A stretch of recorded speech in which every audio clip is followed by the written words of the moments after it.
Nehemiah had a pitch deck. If you're in any way connected to entrepreneurship, you know what I'm talking about when I say a pitch deck. If you're not, this is just making the case for someone to invest money. And that's exactly what happens in Nehemiah Chapter 2. In this video, we're going to go through this chapter. It's actually a lengthy chapter. I really could probably do this in 2 videos, but I'm committed for this series just to go 1 chapter at a time through the book.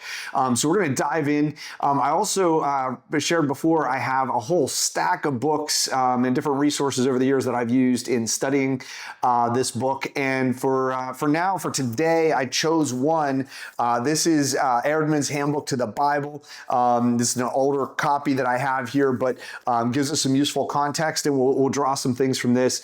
I'm going to, as quickly and briefly as I can, try to give some background, some context for some of the things that are happening in this chapter. And again, it's a lengthy, it's kind of a meaty chapter following chapter 1 that was a little bit more brief. But in chapter 1, we really got into Nehemiah's prayer and what Nehemiah was meditating on throughout the time he was considering what he would say to the king from the time that God gave him the vision to restore the city of Jerusalem, and then when he actually gave the pitch to the king, which was, as we'll see today, 4 to 5 months later. And so today we're going to dive into Nehemiah's pitch deck. We're also going to talk about boots on the ground. So first 8 chapters really take us through the drama of the king's court and Nehemiah's opportunity to present the case to go and do this work. And then in the second half, we have Nehemiah arriving and doing the work. And we'll talk about a little bit of the space in between that is not really discussed in this passage of scripture. So let's get into it.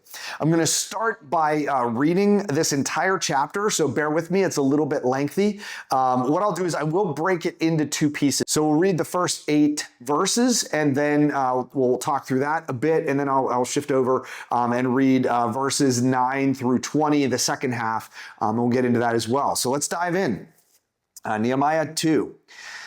So in the month of Nisan, in the 20th year of King Artaxerxes, when wine was before him, I took up the wine and gave it to the king. Now I had not been sad in his presence. And the king said to me, "Why is your face sad? Seeing that you are not sick, this is nothing but sadness of the heart." Then I was very much afraid. I said to the king, "Let the king live forever. Why should not my face be sad when the city, the place of my father's graves, lies in ruins, and its gates have been destroyed by fire?" Then the king said to me, "What are you requesting?" So I prayed to the God of heaven, and I said to the king, "If it pleases the king, and if your servant has found favor in your sight, that you send me to Judah, to the city of my father's graves, that I may rebuild it." And the king said to me, the queen sitting beside him, "How long will you be gone? And when will you return?" So it pleased the king to send me, when I had given him a time.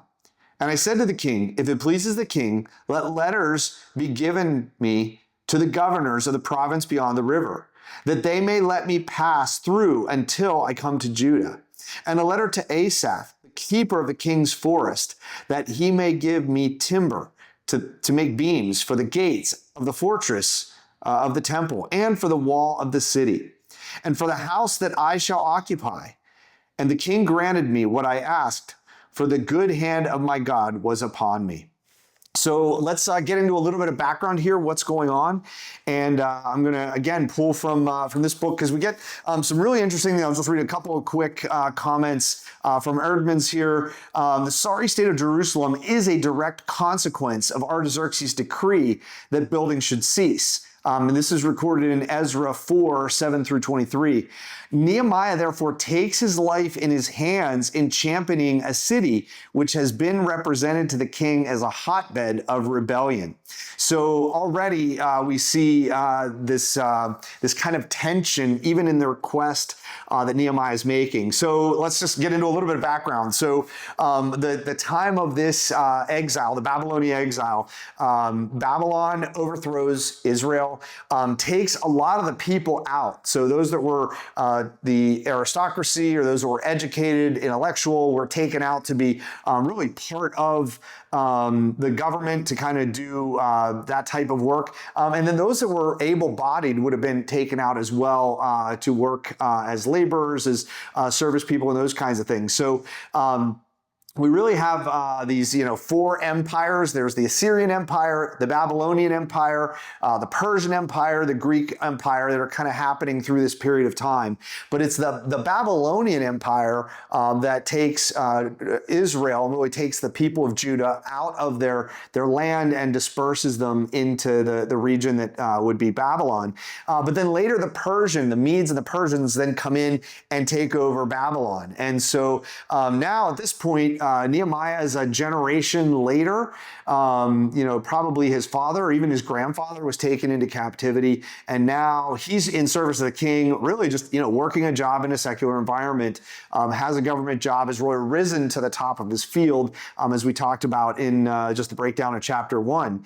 So now what we want to look at is just, the return of the people from Jerusalem. So there's really three waves of return, people coming back to Jerusalem. The first was under Zerubbabel. That was in 538 before the Christian era.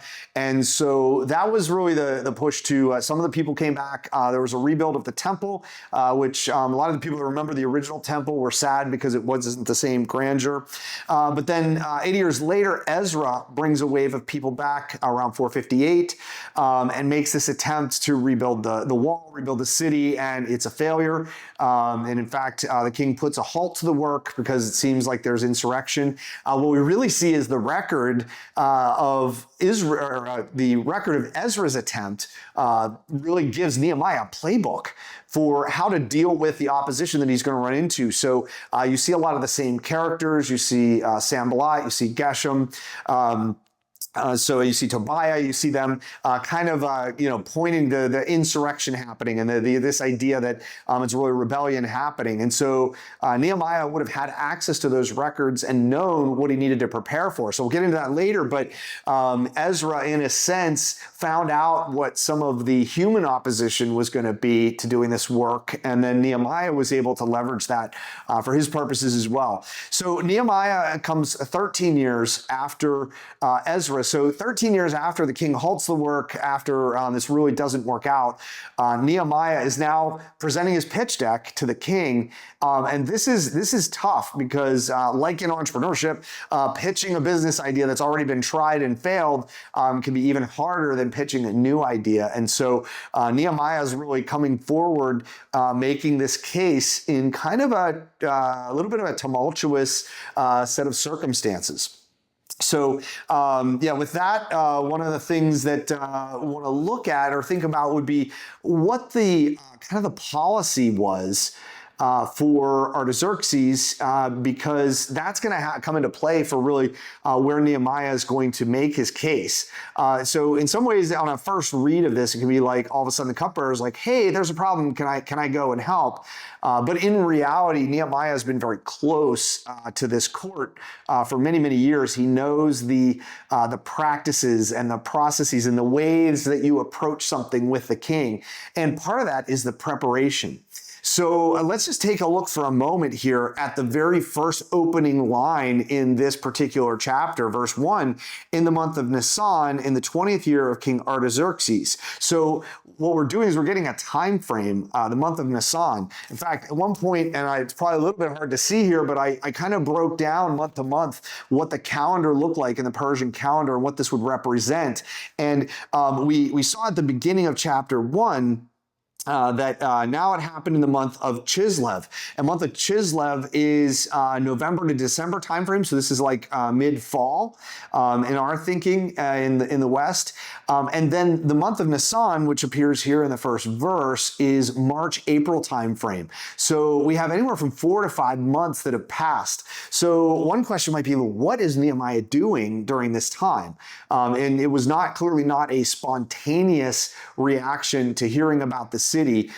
He's been praying, as we saw in chapter 1, but what we see here as Nehemiah rolls out his pitch deck, he hasn't been just praying and hoping for a window to talk to the king. He's been preparing for what he's going to do and say when that opportunity comes about. And so this going back to what I said in chapter 1 about, I think the prayer was not just a one-time prayer that he uttered under his breath as he's getting ready to talk to the king, rather a prayer that he developed over time that may have even been a daily meditation for months. And at the same time, he was also going in and practically planning and preparing and figuring out what it is that he would need to say in order to motivate the king to say yes and send him to do this work.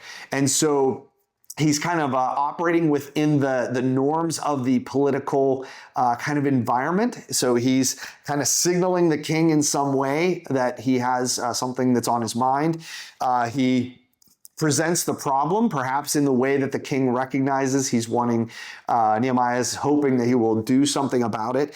And then he says, what are you requesting? So the king does seem to really know that there's something afoot here. Nehemiah is looking for something to happen. But there's more than that too. What Nehemiah is doing in the way he presents this is he's connecting to really the political policy that Artaxerxes is putting into place. And that's multiple levels, as you might imagine, but where the Babylonians tended to kind of just take, it was like a brain drain. They pulled anybody that was intelligent or educated out to be part of the kind of the local government at the capital. They pulled the people out that were worthy of being laborers to do work and those kinds of things. They more or less drained the lands that they conquered, and then it was like they were trying to draw tribute from economies that were no longer really solid. Whereas Persia had a really different perspective. They actually wanted the countries that they were ruling over to thrive economically and to really have like a local culture and really a sense of purpose and culture within each of these locations. But there's also a religious element to it too. They recognized the gods of the land, as they would call it, and they wanted to kind of reinstall those where Babylon had taken them out and said, really, the king is the only God, and that kind of thing. And now realizing Artaxerxes almost had the policy of, I don't want to aggravate the gods of these other people. I want to appease them. I want to encourage people to follow their gods, the gods of the land, and to establish their own culture.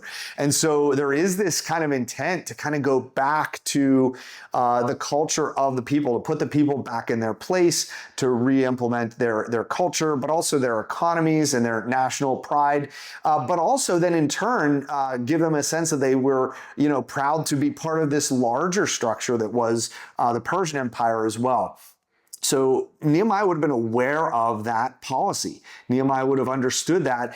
And this pitch that he makes is very much in that context. So as we go further here, we see the time frame, the month of Nisan, the 20th year of Artaxerxes. Nehemiah has given us a really, really clear indication of exactly when this is happening. When the wine was before him, I took up the wine and gave it to the king. Now, I had not been sad in his presence. So sad in his presence could have been that there was just a moment where he was taken with emotion. It may have been some kind of specific signal, but whatever it is, something prompts the king to say, what's up? And so, the king said to me, why is your face sad? Seeing that you're not sick, this is nothing but sadness of the heart. So, the king's now calling him out and saying, hey, what's going on? So the opportunity has arrived. And we saw in chapter 1, Nehemiah has been praying for this opportunity, preparing for this opportunity for months, perhaps. But at the same time, now the moment is here. And what's his reaction? I was very much afraid. So Nehemiah understood the stakes of his situation. If this went badly, it may have been the end for Nehemiah, and I think he knew that. And so I think we see that here in in just his acknowledgement of that fear. And I always love the expression, courage is not a lack of fear; it's an awareness of danger and risk, and still moving forward anyway. And so we see that with Nehemiah here. So I said to the king, let the king live forever. Why should not my face be sad when the city, the place of my father's graves, lies in ruins and the gates have been destroyed by fire? So he's laying out the problem. He's tying into his ancestry, which was important to the Persian people. And so he's connecting the story personally, but he's also connecting it politically to Artaxerxes, his policies and the work that he's been observing the king doing across the entire empire. So then the king said to me, what are you requesting? So I prayed to the God of heaven. So here we see him. Now this is that moment of like brief prayer, like, okay, it's time. It's time to present the pitch deck. It's time to take all this work that's been done, all this preparation, all these calculations and put them into motion. And I said to the king, if it pleases the king, and if your servant has found favor in your sight, that you send me to Judah, to the city of my father's graves, that I may rebuild it. So he's saying first, he's asking that the city be rebuilt, but he's also asking that he be the one that's sent. So he has to have some confidence here that he has demonstrated himself to be a competent leader, enough that he can go into this situation and he can mobilize the people to do the work that he's proposing and deal with the political pressures of the region, because there really is a lot of subterfuge that was present in the past. And so he's making this request. So he says up front, like a good pitch deck right at the beginning, he says, hey, I want this. If you go on to Shark Tank or you watch the show Shark Tank, one of the things you see is the entrepreneur will come in and say, hey, I'm here. I'm looking for $250,000. I'm willing to give up some equity in my company if you give me some capital. And that's the way we see that happen in an entrepreneurial situation. And here it is happening with the king. And the king said to me, the queen sitting beside him, how long will you be gone and when will you return? So please the king to send me. So we don't actually get to hear right in this moment yet what the pitch deck is, but we will just a little bit further down. But I just want to mention right here, there is a mention that the queen is present at this time and part of the conversation. I've heard some people give presentations on Nehemiah and say, oh, I think maybe Queen Esther's here. Look at the timing, that doesn't really work out. So that's another topic for another video. But you do see that this is something where Nehemiah has a relationship not just with the king, but the queen, really the whole court. And so this is his decision to do this will have an impact beyond just himself and the work he's doing. It's going to impact the entire court. It also may be interesting just to see, like, he's in the presence of the queen here in the Persian Empire. He may have had a place in the court of the Babylonian Empire. One translation of the Bible uses the word eunuch to describe Nehemiah instead of cupbearer, which leads to a number of questions about was Nehemiah a eunuch? Again, another topic for another video, but just taking a look at what happens next. So we kind of jump here. The king says, how long will it take? How long will you be gone and when will you return? So it pleased the king to send me when I had given him a time. So he gives a timetable. We don't know what it is. What we do know historically, we see in chapter 5, it's like it's 12 years before he comes back. So he's gone for a long time. It's 900 miles from Shushan to Jerusalem. And it actually may have been further because I think there's really strong evidence as we read through here that he took the long way to avoid going through Sanballat's territory, which would have certainly led to conflict and may have really put the whole entourage in peril. So that's 4 to 5 months of traveling. And I've traveled in the region, not exactly where this happened, but in the region nearby and seeing the Arabian desert that he would have had to navigate around. And then even to go further north to get around the Sumerian territory. It was going to be a long journey, 4 to 5 months. And so, at very least, he's, 4 to 5 months to get there, 4 to 5 months to get back. That's almost a year. And then, how long is this project going to take? So whatever timetable he gave, and Eerdmans says it was probably negotiated some kind of shorter time frame, even though in the end, it ended up being 12 years. But in this case, with a timetable in line, the king said, go ahead. So moving down a little bit further, he said, how long will be when we will be back? Please the king to send me, give him a time. And I said to the king, if it pleases the king, Let letters be given me to the governors of the province beyond the river, that they may let me pass through until I come to Judah, and a letter to Asaph, the keeper of the king's forest, that he might give me timber to make beams for the gates and the fortress of the temple. So this is where you really see the preparation. Number one, he's planned his route. The governors beyond the river, that means he's going to circumvent Samaria, which means he's going to go the long way. He's getting permission to pass through the territory he needs to get to Jerusalem. So he's already thought through how he's going to get there, how long it's going to take, who he's going to need to get authorization from to pass through. He's also thought about resources and supplies. So it may be from Ezra or from his brother or others that have been there. He had a sense for what materials were available and which ones weren't. So the rock, the stones, the bricks, the mortar, the material, sand, dust, dirt, water, all those things were likely to have been on site even from the destruction of the previous walls. But he knew that timbers were gone because they'd all been burned. And so, recognizing the right kind of timber wasn't available in this location, that's where he's going to need timber from the king's forest. And he already knows who's in charge of that, who needs a letter for that authorization. He, I'm sure, calculated how much lumber he needed. So even before he leaves, he's asking the king not just for permission to go, but he's asking for the resources. What is needed? I need permission for passage. I need permission to get timber from the forest. I need the materials themselves. And so we see here then the king granted me what I asked for the good hand of my God was upon me. And so this is where Nehemiah is going in, assuming that God is in this, and he's going to provide everything that he needs. Even what he didn't ask for. And Nehemiah, I'm sure, knew how dangerous this trip was going to be. But in fact, the king gave him a group of soldiers, a small squad, to go with him on the journey to make sure that they were safe, that they weren't robbed or harmed along the way. And again, even Nehemiah's decision not to go through Samaria would probably have helped to keep these soldiers safe, knowing that it was hopefully avoiding some conflict, but recognizing they could run into conflict along the way. So even some of the needs that Nehemiah didn't articulate, God knows what he needs, and these things are provided.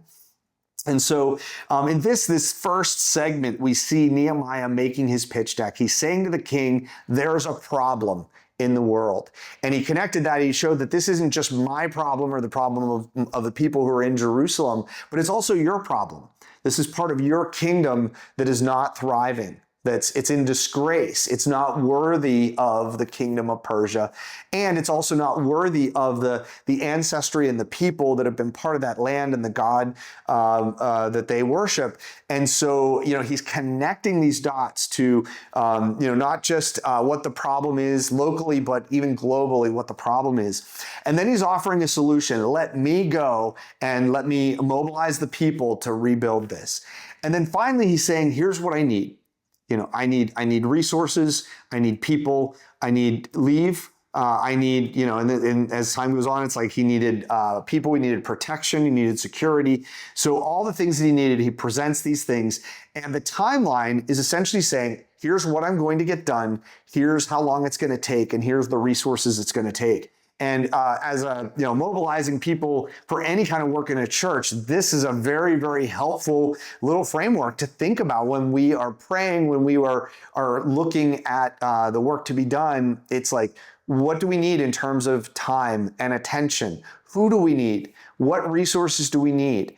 Assuming that God will provide these things and then pursuing that in prayer and making the requests where they're needed, just trusting that God's going to make all things, go as they should.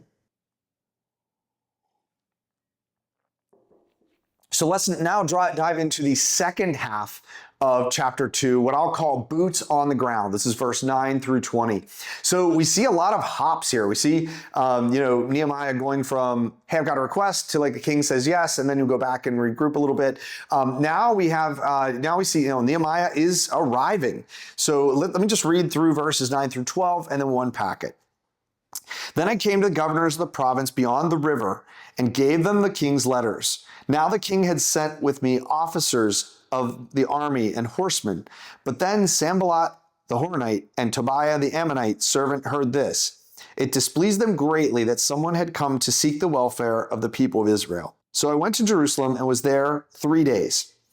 Then I rose in the night, I and a few men with me, and I told no one what my God had put onto my heart to do for Jerusalem. There was no animal with me but the one I rode on. I went out by night by the valley gate to the dragon spring and to the dung gate, and I inspected the walls of Jerusalem that were broken down and its gates that had been destroyed by fire. Then I went on to the fountain gate, to the king's pool, but there was no room for the animal that was under me to pass.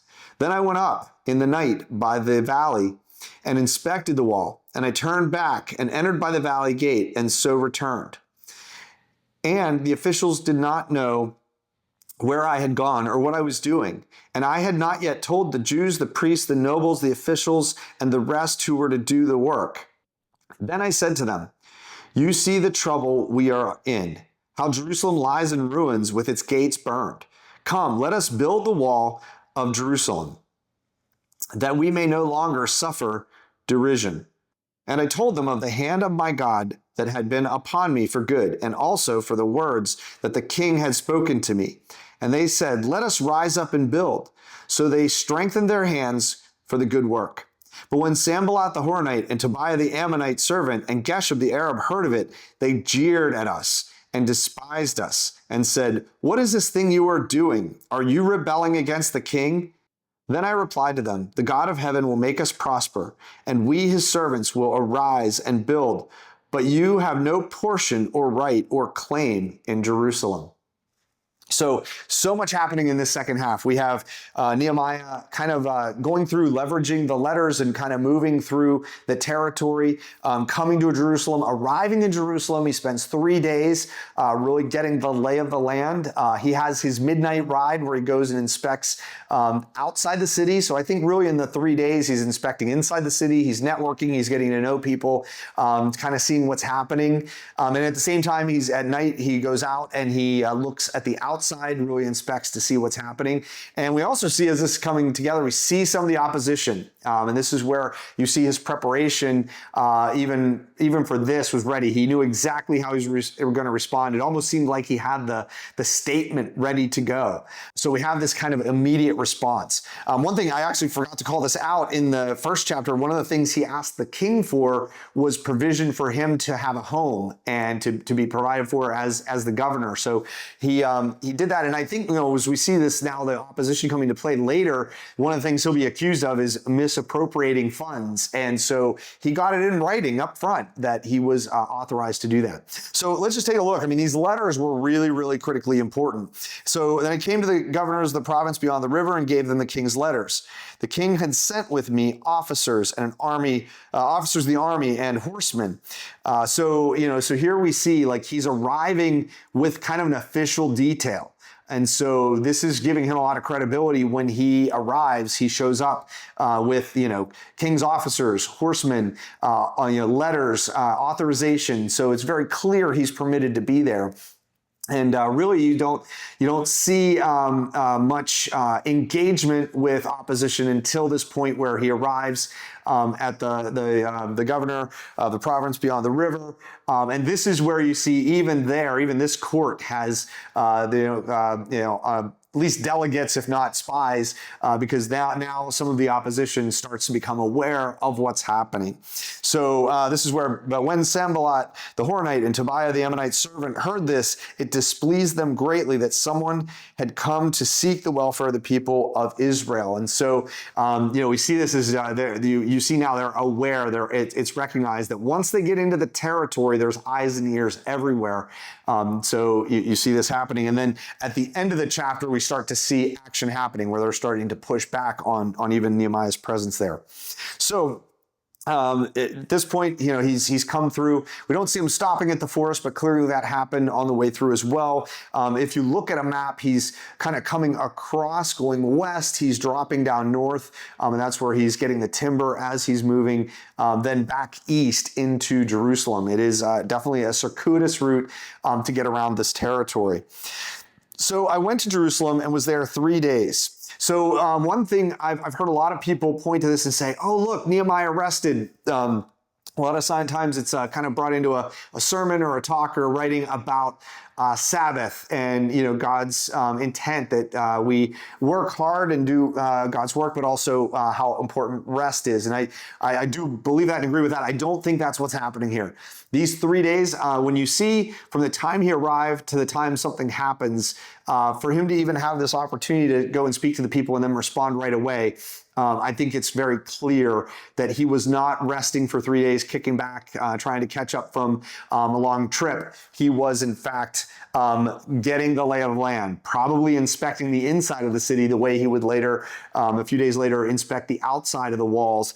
Also, getting to know the people. And we see when he rolls out how this work's going to be done, he identifies 43 champions, like individuals who are going to be responsible for a section of the work.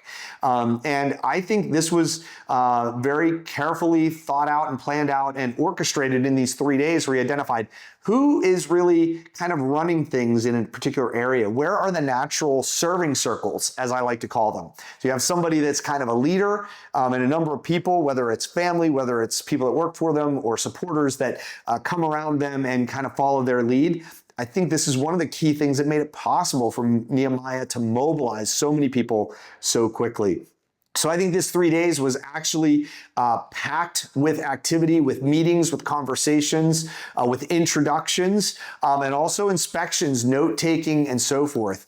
Nehemiah shows up with an entourage. He may have even had a team where he said, okay, I want somebody to go around and inspect the wall. He may have even kind of sent the people out that were with him to take notes, to get information, to start to plan and organize this work that was to be done. And he himself getting to know the key people, who are the leaders in place that the people would look to and really take direction from. So he's there for 3 days.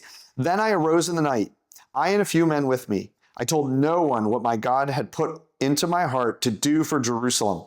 So, he's getting up in the middle of the night. He's not really telling anyone. He's taking a few people with him. I'm kind of assuming probably at least one or two of those horsemen or officers to be protection, perhaps a scribe or a couple members of his team. But it says a few people were with him, so he wasn't alone. And he's going out to inspect. There was no animal with me but the one on which I rode. So here we have, he's on a horse or a camel or some kind of a creature, probably not a camel. I recently got to ride a camel. That would be I guess they're okay for going long distances. It'd be really uncomfortable, but definitely not be my choice for making a quick ride around the walls of a city for sure. But in any case, he's riding some kind of an animal, maybe a donkey or a horse. And I would assume the others as well. And but they're going out, but there's no other animal with them. So they traveled light. They didn't take a lot of equipment. They didn't take a lot of resources or food or anything. They didn't intend to be out very long, is the way I interpret that. So I went out by night by the valley gate to the dragon spring and to the dung gate. I inspected the walls of Jerusalem where they're broken down and its gates that had been destroyed by fire. So you see him taking a pretty specific and detailed account of what's happening outside the wall. So recognizing the opposition, it probably wasn't super safe to be outside, and he didn't want to give anybody any indication what he was doing or working on. So I think that's why this is happening at night. Another whole video would be about the route that he took and why he took it and where, kind of where it lands him and all those kinds of things. I'll do that as another video at some point. But for these purposes, we see he's really going out to see what's going on with the wall from the outside. I also suspect, in the end, he's also going to be a general because they're going to go to war before this is over. And you have Samaria, at least, a group of marauders of some sort, but probably an organized army that's going to pose opposition here. And Nehemiah's going to need to organize the people. He's going to try to figure out what represents a defensible position. Where are the gaps likely to be? What do they need to be aware of? So there's probably a lot happening in this midnight ride. He's getting information about the wall and the construction part of the project, but also in terms of defenses, like what's going to happen when we start to face opposition, which he knew was coming. So when I went to the fountain gate, the king's pool, There was no room for the animal that was under me to pass. So then I went up in the night by the valley and inspected the wall and turned back and entered by the valley gate and so returned. So you see him getting to places where I'm kind of imagining he's like climbing up under things. He's crawling in through spaces just to see like what's here. Like, can we build on this? Is there a foundation? Do we need to, do we need to reroute the wall a little bit because this is hard to work with? One account is that he may have gone up onto the Mount Sinai and looked at the wall from further away. That would be consistent with his, went up in the night by the valley and inspected the wall. And so he also, you can feel like there's this moment here Nehemiah wouldn't understand, but he's like, he's walking in places that Jesus would one day walk. And so, there's this kind of like, we can kind of look back from a literary context, and you can imagine God's view of this where, he may have been giving Nehemiah some opportunities to see places and things that he was going to do that he would never know or understand in his lifetime, but just you just see that potential parallel there. Okay, so he inspected the wall, he returned. So now he's done the midnight ride. He's inspected the wall from the inside, from the outside. He's met the people. Now it's time to engage. So the officials did not know where I had gone or what I was doing. And I had not yet told the Jews, the priests, the nobles, the officials, and the rest who were to do the work. So no one knew why he was here yet. He's here for 3 days. So he's arrived. He arrives with an entourage. People know he's been sent from the king. What's he doing here? And he doesn't tell anybody. He doesn't, and he has all kinds of letters he could bust out and show everyone, but he doesn't. So this is where I think he's having these key conversations with people, getting to know them, but he's not telling them the purpose yet, but he's just figuring out who's who, and he's getting organized. He's figuring out, how am I going to structure this volunteer organization? How am I going to appoint and mobilize volunteer leaders to get this work done? Okay, so I said to them, you see the trouble we are in, how Jerusalem lies in ruins with the gates burned.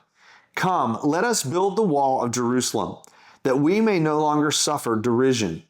So what you see here is he's doing the same thing he did with the king, is he's reminding everyone of the problem. The difference here is he's not telling a story about a problem that lies elsewhere. He's reminding everyone how big the problem is. He's taking what may be taken for granted as kind of implicit pain of the everyday problems of kind of dealing with this broken down wall and city. But he's moving that to be very explicit pain for the people, very explicitly reminding them of the problem that they're facing. And I told them of the hand of my God that had been upon me for good, and also the words that the king had spoken to me. So in this case, he's establishing his authority in this situation. He's been sent by God, and he's also been sent by the king of Persia, by Artaxerxes. So he's establishing that this is not a seditious moment. This is not a rebellion moment. This is not a rogue moment. This is an authorized activity from both a spiritual perspective and from a political perspective. And they said, let us rise up and build. So they strengthened their hands for the good work. So they were inspired by this speech. They were motivated. They recognized that the opportunity was now. And as a collective, they said, yeah, let's do it. Let's go. Let's get this thing underway. So really, really cool moment. I often, when I think about Nehemiah, read about Nehemiah, they call him the administrator. Everything's so very detail oriented. He does not strike me as a dynamic person. And at the same time, he clearly knows how to give a good speech, because the people are immediately motivated, like, let's do this. Let's rise up and build. So they strengthen their hands for the good work. But when Sanballat the Haranite and Tobiah the Ammonite servant and Geshem the Arab heard of this, they jeered at us and despised us and said, what is this thing you are doing? Are you rebelling against the king? So, man, we know that we're not fighting against the forces of this world, that there's a spiritual battle too. And we see it. This is, really pointing to this, even though it was an immediate response to the people who are like, let's go. There's obviously people in their midst that are going out and telling this story to the others because they knew quickly. They either had sent spies in to see what's going on, what's Nehemiah doing, or they already had people there. And I think as you read the rest of the book, you find that that's probably the case. I mean, there's intermarriage, there's all kinds of things happening where they were going to be pretty immediately getting word of this. And they're immediately coming back and saying, are you rebelling against the king? So that's the first thing, is they're making fun of them, and then they're already accusing him of sedition. And this is where Nehemiah, could immediately pull out the letters and be like, hey, this is authorized by the king. He doesn't. But you see them, he's letting them think that the playbook that worked with Ezra is going to work with Nehemiah. And so they don't know yet that he knows their approach. And so they're like, hey, this worked before. They're running through the playbook. And he's holding back. He's keeping his cards close to the vest, and almost giving them, drawing them in to they're going to go on a delay campaign, and he's going to ignore that in ways that are going to feel pretty uncomfortable, but because he knows what's coming and because he knows God's in control of all things. Then I replied to them, the God of heaven will make us prosper, and we, his servants, will arise and build. But you have no portion or right or claim in Jerusalem. Now, I got to tell you, I would lead with, here's the letter from the king. He doesn't even tell them about that. He lets them know that this is God's work that he's doing, and that's where he's calling calling on for his authority. So this is, the God of heaven will make us prosper. He's making a claim here that 52 days later is going to resonate through eternity. And so this is a really powerful moment where he's making his first declaration, like, bring it, because we're making this happen. And so we see him really push back. And then he also lets them know that whatever they've in a sense, they've kind of informally laid claim to Jerusalem. Anything that's good that's there, they're drawing that resource out, and they're intentionally, and you'll see, if you look at the geography, they surround Jerusalem, and they're almost keeping Jerusalem impoverished and really unuseful to make sure the trade routes go through their territories. And so, here we have, they've been, in a sense, kind of laying claim as kind of local warlords, not endorsed by the political landscape, but at the same time, there hasn't been anyone to stop them because the monarchy and those in leadership haven't really cared from afar. But he's saying, here and now, you have no portion and you have no claim. You don't get a tribute. You aren't owed anything. You have no place here in Jerusalem. So he is putting his stake in the ground. He's established his own authority as a governor. It has not in those terms yet, but he's to the people, let them know, I'm sent by God, I'm sent by the king, and we can do this. And he has motivated, rallied, and excited them.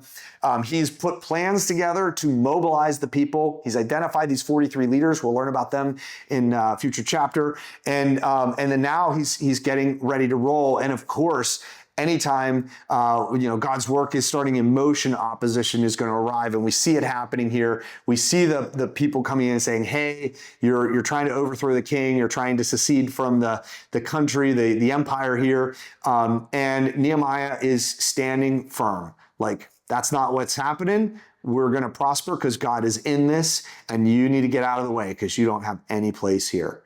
And so that takes us through chapter 2. Again, lots happening at this point, but also we're seeing some of the real foundational building blocks here in Nehemiah that we would use if we're going to mobilize a church full of leaders. This is going to be the opportunity to look at the steps that Nehemiah took to organize and to motivate and to really get people in motion in this path.